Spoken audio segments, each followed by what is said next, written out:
Hello to all of you, welcome to the class. ये है learner YouTube channel और मैं हूं विक्रम रॉय। ये इलेक्ट्रोस्टैटिक्स का लेक्चर नंबर 7 है। इसमें हम गाउस लॉ के एप्लीकेशन के बारे में जानेंगे। जो लेक्चर नंबर 6 था वो भी गाउस लॉ का एप्लीकेशन के ऊपर ही था। वह हम एक सॉलिड कॉन्डक्टिंग स्फीयर के लिए इनसाइड, आउटसाइड और सरफेस के लिए इलेक्ट्रिक फील्ड निकाले थे। तो आज का जो एप्लीकेशन है वो है electric field intensity for a non conducting solid sphere. ठीक है, आज का वाला टॉपिक है नॉन कॉन्डक्टिंग सॉलिड स्फीयर के लिए। ओके, तो हमारा जो लेक्चर नंबर 1 था वह हम पढ़े थे कि अगर नॉन कॉन्डक्टिंग कोई भी ऑब्जेक्ट के अंदर किसी भी पॉइंट पे चार्ज को प्लेस कर दिया जाए तो चार्ज वहाँ ही रह जाएगा। मतलब जहाँ चार्ज हम रखे हैं चार्ज वही रह जाएगा। तो उसी कॉन्सेप्ट से अगर एक नॉन कॉन्डक्टिंग स्फीयर के अंदर हम चार्ज को डिस्ट्रीब्यूट करते हैं तो क्या होगा वह। तो ये एक नॉन कॉन्डक्टिंग सॉलिड स्फीयर है जिसका रेडियस है कैपिटल R। तो इसके अंदर अगर हम हर जगह पे इक्वली चार्ज डिस्ट्रीब्यूट कर देते हैं तो क्या होगा, चार्ज जहाँ जहाँ है वहीं पे रह जाएगा। तो उससे हमको क्या मिलेगा, उससे एक वॉल्यूम चार्ज डिस्ट्रीब्यूशन मिलेगा। मतलब ये चार्ज जो है इस स्फीयर के वॉल्यूम में डिस्ट्रीब्यूटेड मिलेगा।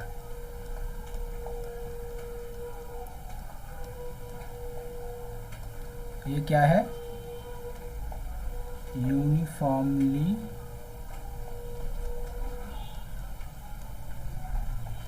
distributed charge inside the volume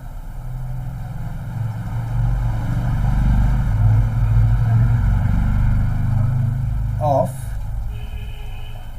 this sphere। ठीक है ना। तो अगर चार्ज वॉल्यूम में डिस्ट्रीब्यूटेड है तो यह चार्ज जो यूनिट चार्ज है उसको इंडिकेट करने के लिए हम यूज़ करेंगे obviously volume charge density.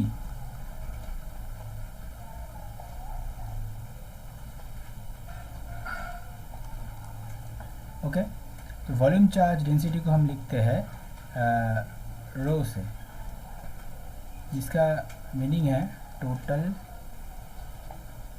Charge upon total volume.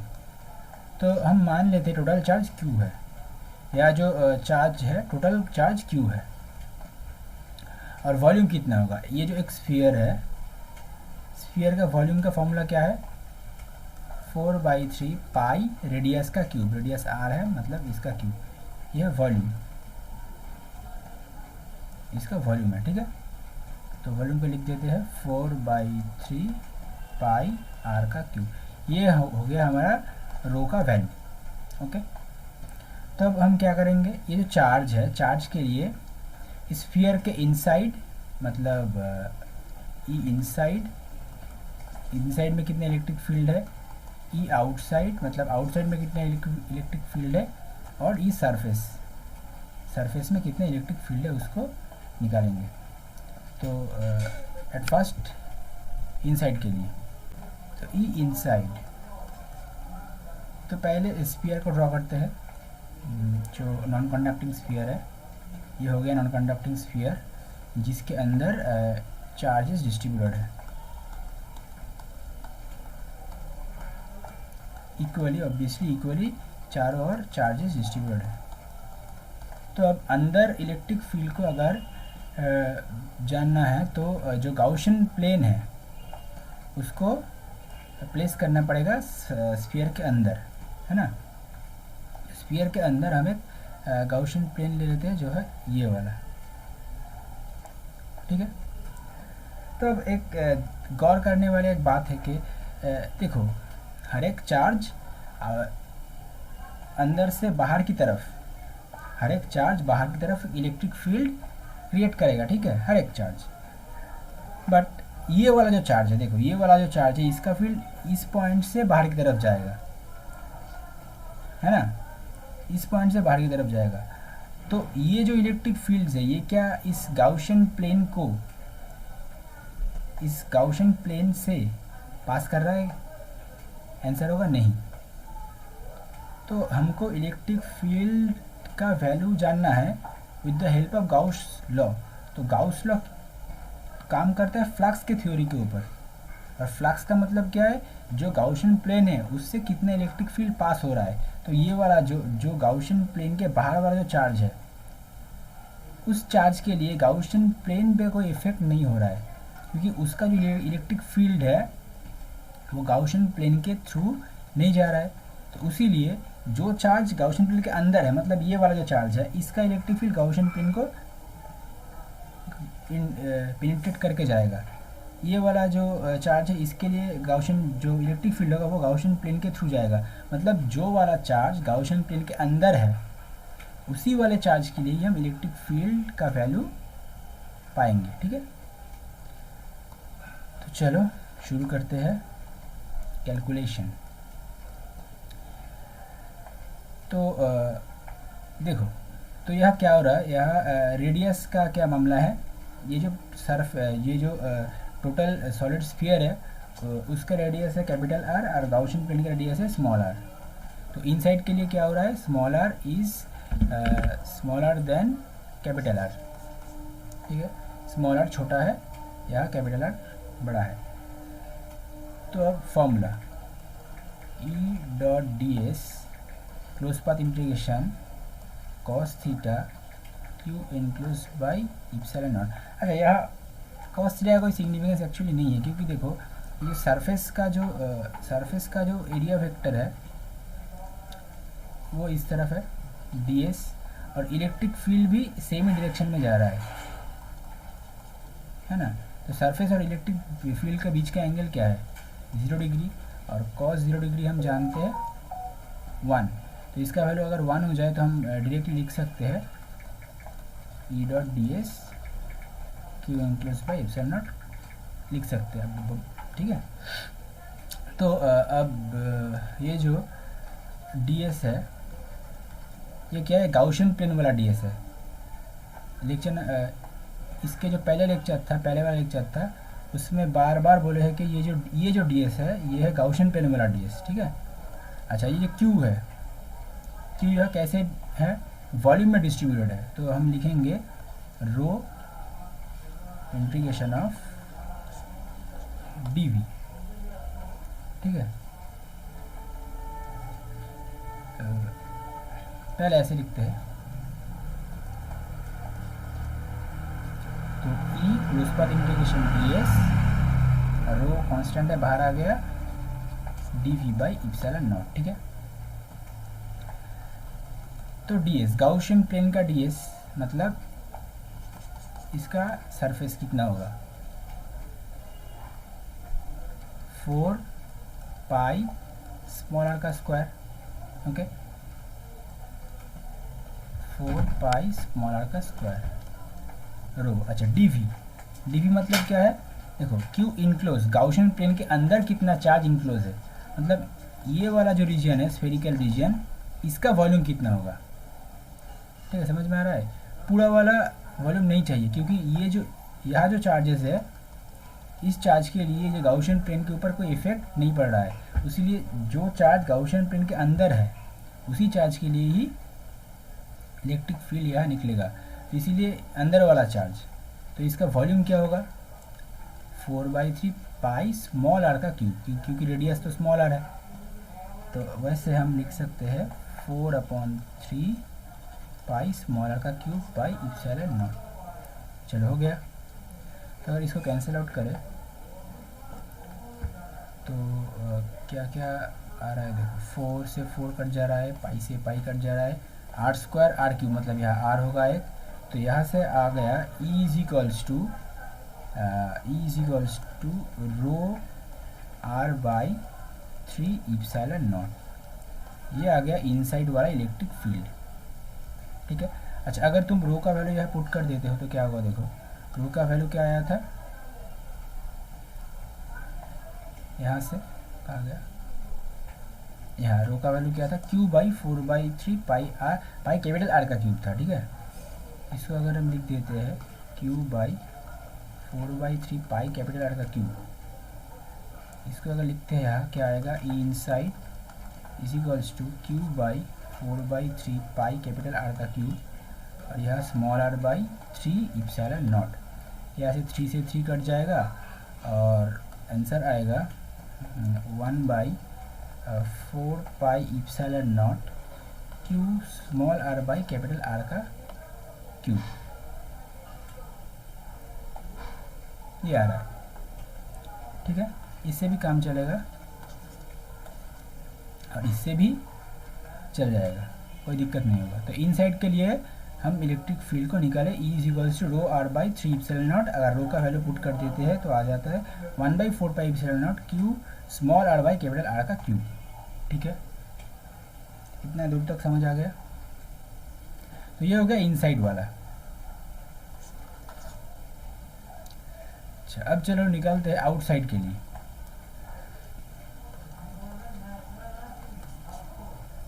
तो फिर से वही वाला स्फीयर जिसके अंदर में क्यू चार्ज डिस्ट्रीब्यूटेड है, क्यू चार्ज डिस्ट्रीब्यूटेड है।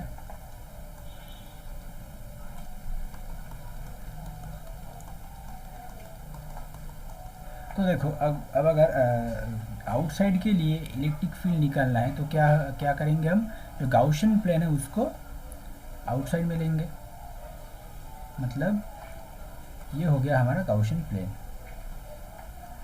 ठीक है। तो गाउसियन प्लेन का रेडियस क्या था, गाउसियन प्लेन का रेडियस सेंटर से ऑब्वियसली था स्मॉल आर और स्फीयर का था कैपिटल आर। तो गाउसियन प्लेन का था स्मॉल आर और स्फीयर का था कैपिटल आर। तो आउटसाइड के लिए हम क्या लिखेंगे, स्मॉल आर अब ग्रेटर देन कैपिटल आर है, ठीक है, हो गया।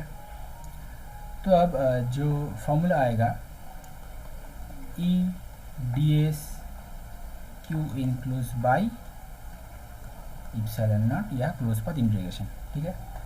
तो E close path integration of d s, q enclose को हम लिखेंगे कैसे, रो डी वी करके, ठीक है, हो गया। सेम ही ऑपरेशन है।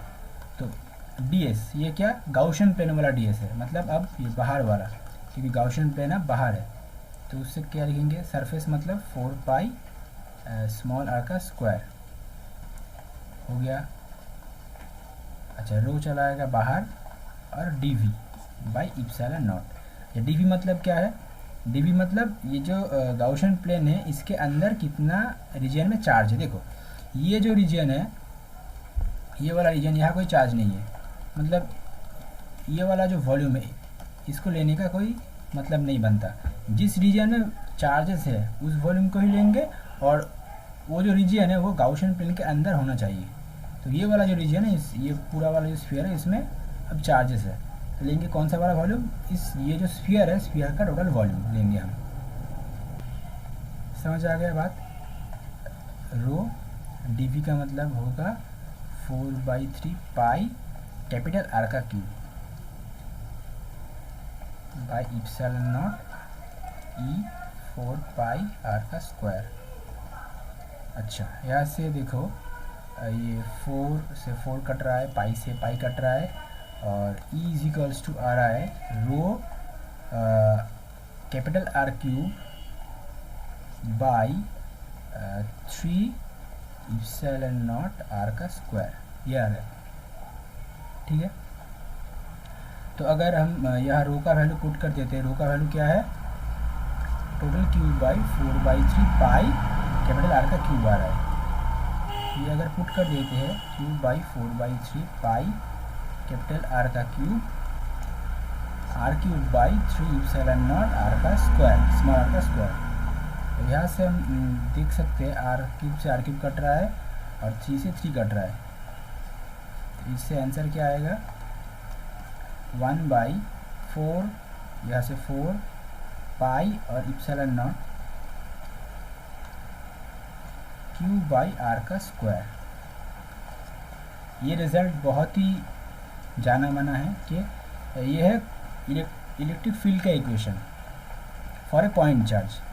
मतलब क्या है, मतलब एक डिस्ट्रीब्यूशन ऑफ चार्ज को, फिर से अगर एक डिस्ट्रीब्यूशन ऑफ चार्ज को हम बाहर से ऑब्जर्व करें तो वो distribution of charge point charge के माफिक एक्ट करता है। ठीक है, ये है उसका प्रूफ। तो ये आउटसाइड के लिए हो रहा है इस प्रॉब्लम के लिए। तो हम आउटसाइड के लिए ये वाला भी लिख सकते हैं और ये वाला भी लिख सकते हैं रो का वैल्यू अप्लाई करने के बाद। ठीक है, तो हम इस वाले को ज़्यादा प्रेफर करेंगे इस केस के लिए। ठीक है, rho r cube by 3 epsilon naught are का स्क्वायर। तो ये क्या है, ये है एक सॉलिड नॉन कंडक्टिंग स्फीयर के लिए आउटसाइड में इलेक्ट्रिक फील्ड का वैल्यू। ठीक है, ये हो गया। ये वाला टर्म याद रखना कि गाउशियन प्लेन बाहर है बट अंदर कितना चार्ज को लेना पड़ेगा, अंदर जितना चार्ज। अब देखो ये वाला जो रीजन है यहाँ चार्ज नहीं है, तो ये इस वाले वॉल्यूम को हम कंसीडर नहीं करेंगे। तो क्यू इनक्लोज का मतलब क्या है, गाउशियन प्लेन के अंदर वाला चार्ज। अब अंदर वाला जितना रीजन में चार्ज है उसका वॉल्यूम ही हम कंसीडर करेंगे। अगर कोई रीजन में चार्ज नहीं रहेगा तो उस वॉल्यूम को कंसीडर नहीं किया जाएगा। ठीक है, इसका मतलब ये है। तो चलो अब सरफेस के लिए लास्ट पॉइंट है, सरफेस के लिए ई सरफेस क्या करेंगे। ई सरफेस के लिए बहुत ही आसान है काम। ये जो गाउशियन प्लेन है, बाहर वाला जो गाउशियन प्लेन है, इसको ही कॉन्ट्रैक्ट करके छोटा करके सरफेस पे एडजस्ट कर देंगे गाउशियन प्लेन को। चलो करते हैं। तो पहले conducting sphere, sorry non conducting sphere जिसमें चार्ज डिस्ट्रीब्यूटेड है,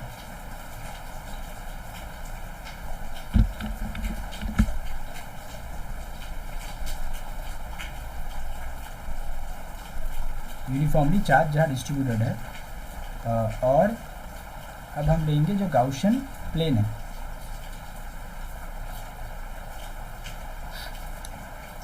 ये तुम्हारा गाउशियन प्लेन। तो अब इसको एडजस्ट करके लाना पड़ेगा सरफेस पे।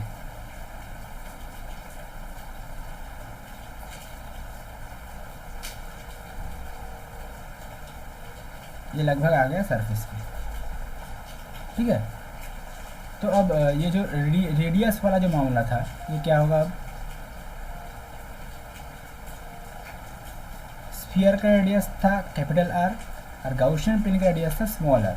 तो जब हम सरफेस पे इलेक्ट्रिक फील्ड निकाल रहे हैं तब क्या हो रहा है, दोनों ही सेम हो जा रहा है। R is equal to R, small r equal to capital R. ठीक है, तो come to the formula E dot d s close path integration q enclose upon epsilon naught. Okay, तो ई डी एस का close path integration और q enclose को लिखेंगे कैसे, rho d v का क्लोज पाथ इंटीग्रेशन करके। तो E d s और रो कांस्टेंट है, डी वी का close path integration by epsilon naught. ठीक है, यहाँ से हम लिख सकते हैं डी एस का मतलब क्या है, गाउशियन प्लेन का डी एस जो है ये वाला। तो हम लिखेंगे यहाँ, देखो यहाँ r equal to capital R है तो हम कैपिटल आर को यूज़ करेंगे। तो सरफेस का फॉर्मूला 4 पाई आर का स्क्वायर, रेडियस का स्क्वायर, कैपिटल आर का स्क्वायर लिख रहे हैं। रो और डी वी मतलब वॉल्यूम क्या, इंटीग्रेशन क्या होगा, ये टोटल वाला वॉल्यूम क्या है, formula 4/3 pi r cube, 4/3 pi capital are का क्यूब इप्सिलॉन नॉट हो गया। तो यहाँ 4 पाई कट रहा है, आर स्क्वायर से आर क्यूब कट के आर आ जाएगा। तो यहाँ इलेक्ट्रिक फील्ड लिख लेंगे E is equals to rho are by epsilon not.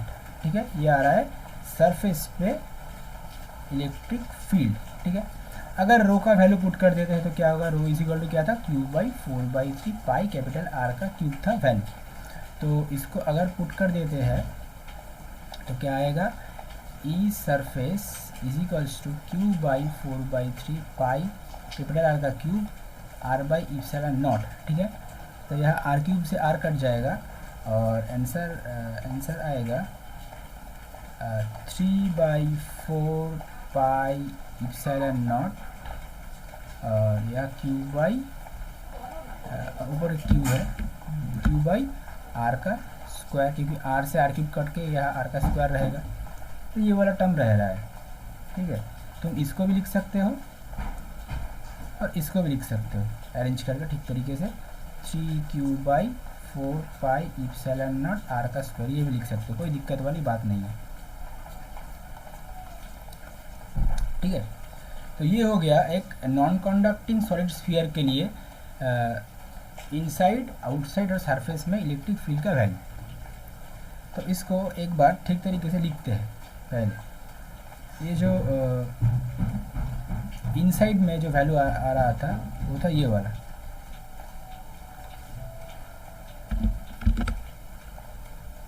तो इसको अगर यहाँ लिखे एक पेज में, ये आ रहा था इनसाइड के लिए। ठीक है, अच्छा सरफेस के लिए क्या था, सरफेस के लिए अभी निकाला, ये वाला लेते हैं। ठीक है, सरफेस के लिए क्या था, ये वाला, तो ये हो गया सरफेस के लिए, और इनसाइड हो गया, सरफेस हो गया। अब आउटसाइड के लिए क्या था, देखो आउटसाइड के लिए था ये वाला,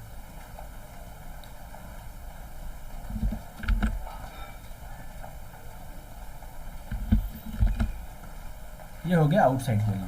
ठीक है, ये इनसाइड के लिए, ये सरफेस के लिए, ये आउटसाइड के लिए। अच्छा, अब एक बात गौर करो कि ये जो रो है ये क्या है, यूनिट वॉल्यूम में कितना चार्ज है उसका वैल्यू। तो ये क्या होता है, कांस्टेंट होता है। तुम्हारा जो स्फीयर है उसका वॉल्यूम कांस्टेंट है और चार्ज जो गिवन है वो भी कांस्टेंट है, प्रॉपर्ली डिस्ट्रीब्यूटेड है, तो उसका जो वॉल्यूम चार्ज डेंसिटी आएगा वो भी कांस्टेंट होगा। तो रो जो है वो एक कांस्टेंट है। अगर तुम्हारा वॉल्यूम और गिवन चार्ज अगर कांस्टेंट है तब रो भी कांस्टेंट होगा। ठीक है, अच्छा तुमको जो स्फीयर गिवन है, जिस स्फीयर के लिए तुम इनसाइड आउटसाइड और सरफेस के लिए इलेक्ट्रिक फील्ड निकाल रहे हो, वो जो स्फीयर है उसका वॉल्यूम और जो शेप है वो कांस्टेंट है, मतलब उसका रेडियस कांस्टेंट है। तो कैपिटल आर जो है वो भी एक कांस्टेंट टर्म है। इप्सिलॉन नॉट तो गिवन है, कांस्टेंट है, तुम जानते हो, पहले वाली क्लास से ही जानते हो, ये कांस्टेंट है। तो और वेरिएबल क्या है, जस्ट ये जो गाउशियन प्लेन है वो क्या हो रहा है, कुछ केस के लिए अंदर आ रहा है, कुछ केस के लिए बाहर, और सरफेस के लिए सरफेस में। मतलब ये गाउशियन प्लेन का जो रेडियस स्मॉल आर है ये कांस्टेंट है, ये वेरिएबल है।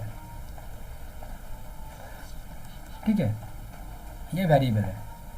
तो इससे एक बात प्रूव होता है कि यहाँ देखो, रो 3 तो एक कांस्टेंट, एक जस्ट नंबर है, कांस्टेंट है। तो रो 3 इप्सिलॉन नॉट, इस 3 को अगर कांस्टेंट की तरह ट्रीट करें तो E inside is proportional to small r आ रहा है। ई इनसाइड के electric field is proportional to small r. इसका मतलब क्या है, हम अगर ये जो स्फीयर है, स्फीयर के अंदर गाउशियन प्लेन को ले लेते हैं तो इलेक्ट्रिक फील्ड कम आएगा, और अगर थोड़ा बाहर की तरफ जाए तो इलेक्ट्रिक फील्ड ज़्यादा होगा नेचुरली। तो वही है ना, क्योंकि देखो ये जो छोटा वाला गाउशियन प्लेन है इसके अंदर चार्ज भी कम रहेगा, और अगर चार्ज कम रहेगा तो इलेक्ट्रिक फील्ड भी कम होगा। और ये जो गाउशियन प्लेन बड़ा वाला है इसके अंदर चार्ज भी ज़्यादा रहेगा, और चार्ज अगर ज़्यादा रहे तो इलेक्ट्रिक फील्ड भी ज़्यादा होगा, और इलेक्ट्रिक फील्ड ज़्यादा है मतलब फ्लक्स भी ज़्यादा है। ठीक है, तो इसीलिए इनसाइड वाला electric field is proportional to R. जितना सेंटर से तुम दूर जाओगे इलेक्ट्रिक फील्ड उतना ही धीरे धीरे से बढ़ेगा, लीनियरली बढ़ेगा। देखो पावर सेम है, इसका भी पावर 1, इसका भी पावर 1, लीनियरली धीरे धीरे बढ़ेगा। अच्छा हो गया। अच्छा अब सरफेस के लिए देखो, सरफेस के लिए रो एक कांस्टेंट है, इप्सिलॉन नॉट कांस्टेंट है, और कैपिटल आर भी एक कांस्टेंट है। मतलब पूरा का पूरा टर्म ये कांस्टेंट टर्म हो रहा है। मतलब क्या, सरफेस में इलेक्ट्रिक फील्ड कांस्टेंट होता है। मतलब ये जो स्फीयर है, स्फीयर के सेंटर से तुम सरफेस में, इस पॉइंट में इलेक्ट्रिक फील्ड जितना आएगा इस पॉइंट में भी इलेक्ट्रिक फील्ड उतना ही आएगा। मतलब हर एक पॉइंट पे सरफेस में हर एक पॉइंट पे इलेक्ट्रिक फील्ड का वैल्यू आएगा सेम ही, ठीक है। सरफेस में इलेक्ट्रिक फील्ड कांस्टेंट है, हो गया। और लास्ट वाला क्या है, लास्ट वाला है आउटसाइड वाला। तो वह रो कांस्टेंट है, 3 constant, epsilon naught constant, capital R भी कांस्टेंट है। मतलब is inversely proportional to R का स्क्वायर। मतलब जो नॉन कंडक्टिंग स्फीयर है उसका सरफेस से अगर तुम दूर चले जाओ तो क्या होगा, इलेक्ट्रिक फील्ड घटेगा 1/r² के टर्म में। जितना दूर जाओगे उसका इन्वर्स स्क्वायर के टर्म में इलेक्ट्रिक फील्ड घट जाएगा। तो ये हो गया तुम्हारा आउटसाइड के लिए। तो ये इनसाइड के लिए ये सरफेस में कांस्टेंट, और ये हो गया आउटसाइड के लिए। तो याद रखना। तो इससे एक पॉपुलर ग्राफ आता है कि इलेक्ट्रिक फील्ड और डिस्टेंस के बीच का ग्राफ, इलेक्ट्रिक फील्ड और डिस्टेंस के बीच का ग्राफ, ठीक है ना। तो ये स्फीयर है, स्फीयर का जो ओरिजिन है, सेंटर है, उसको ही हम यह ओरिजिन ले रहे हैं 0,0 पॉइंट।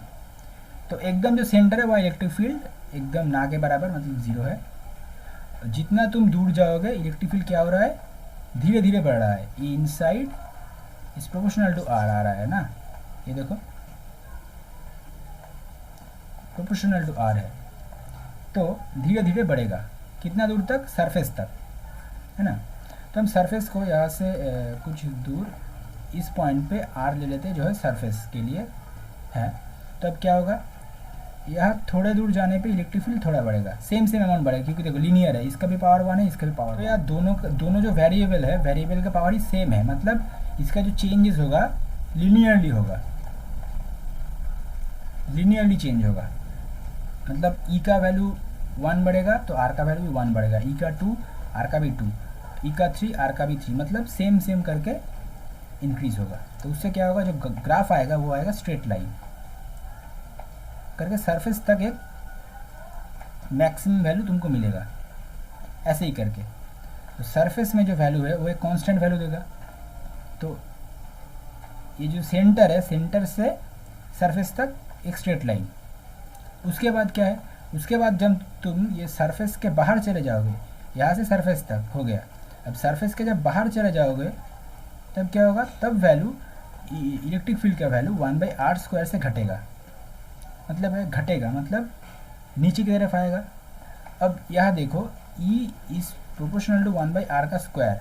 ये जो इक्वेशन है ये लीनियर नहीं है, E का पावर 1 है, इलेक्ट्रिक फील्ड का पावर 1 है, और डिस्टेंस का पावर स्क्वायर है। मतलब क्या है, जो ग्राफ है, जो कर्व आएगा वो जो R वाला जो एक्सिस है, डिस्टेंस वाला जो एक्सिस है, उसकी तरफ थोड़ा बेंड हो जाएगा। तो ये जो टॉपिक है, ये वाला जो टॉपिक है, जो इसके जो पहले वाला जो लेक्चर था वह बहुत ही अच्छे तरीके से डिस्क्राइब किया हुआ है, ठीक है। अगर दिक्कत हो रहा है तो उसको देख कर आओ पहले। तो क्या होगा, आर वाला जो एक्सिस है उसकी तरफ थोड़ा सा बेंड हो जाएगा ऐसे। तो ये वाला रीजन हो रहा है इनसाइड के लिए, जो है प्रोपोर्शनल टू आर। सरफेस पे आ रहा है एक कांस्टेंट वैल्यू, और सरफेस के बाहर जब चले आ रहे हो तब electric field outside is proportional to 1/r का स्क्वायर। ये जो ग्राफ है बहुत पॉपुलर ग्राफ है, बहुत ही पॉपुलर ग्राफ है। इसके पहले वाला जो लेक्चर था वह कंडक्टिंग जो स्फीयर है उसके लिए भी ऐसी तरह का ही एक ग्राफ आया था, जहाँ इनसाइड के लिए इलेक्ट्रिक फील्ड 0 हो रहा था, और ये नॉन कंडक्टिंग सॉलिड है, इसके लिए इनसाइड के लिए एक इलेक्ट्रिक फील्ड है। तो क्वेश्चन आता है कि इनसाइड के लिए कौन सा वाला ग्राफ होगा। 4 ऑप्शन है, 4 डिफरेंट ग्राफ्स है। इनसाइड एक कंडक्टिंग स्फीयर के लिए ग्राफ कैसा होगा, एक नॉन कंडक्टिंग स्फीयर के लिए ग्राफ कैसा होगा, ठीक है। तो ये वाला जो इस टाइप का क्वेश्चन बहुत ही कॉमन है नीट में, जेई में, और अब तो बोर्ड्स में भी आ रहा है। तो पहले कॉन्सेप्ट को समझना पड़ेगा कि गाउस लॉ के हेल्प से कैसे इलेक्ट्रिक फील्ड को निकाला जा रहा है, कि इनसाइड के लिए इलेक्ट्रिक फील्ड कैसे निकलता है, आउटसाइड के लिए कैसे निकलता है, सरफेस के लिए कैसे निकलता है, ठीक है। उसके बाद ये जो रिलेशन हम क्रिएट कर रहे हैं, जो कांस्टेंट टर्म है उसको पहले देखकर डिस्टेंस के साथ जो रिलेशन, इस रिलेशन को समझना बहुत ज़रूरी है कि इलेक्ट्रिक फील्ड इनसाइड वाला जो इलेक्ट्रिक फील्ड है वो डिस्टेंस के साथ कैसा रिलेशन क्रिएट कर रहा है, डायरेक्टली प्रोपोर्शनल। सरफेस में कांस्टेंट हो रहा है, आउटसाइड में क्या हो रहा है, आउटसाइड में बाकी वाला टर्म कांस्टेंट है, आउटसाइड में 1/r² से रिलेट हो रहा है। तो ये रिलेशन समझना बहुत ज़रूरी है। तो ठीक है, अगर ये जो डेरिवेशन था नॉन कॉन्डक्टिंग सॉलिड स्फीयर के लिए इनसाइड आउटसाइड टू सरफेस के लिए जो इलेक्ट्रिक फील्ड है, ये जो डेरिवेशन है, अगर समझ में ठीक तरीके से आया तो वीडियो को एक लाइक कर दो और दोस्तों के बीच में शेयर कर दो ये वाला वीडियो। नेक्स्ट जो लेक्चर आएगा, इसके बाद वाला जो लेक्चर आएगा, वहाँ भी हम गाउसियन जो प्लेन है उसका हेल्प से, गाउस लॉ के हेल्प से और एक डिस्ट्रीब्यूशन ऑफ चार्ज के लिए इलेक्ट्रिक फील्ड निकालेंगे। ठीक है।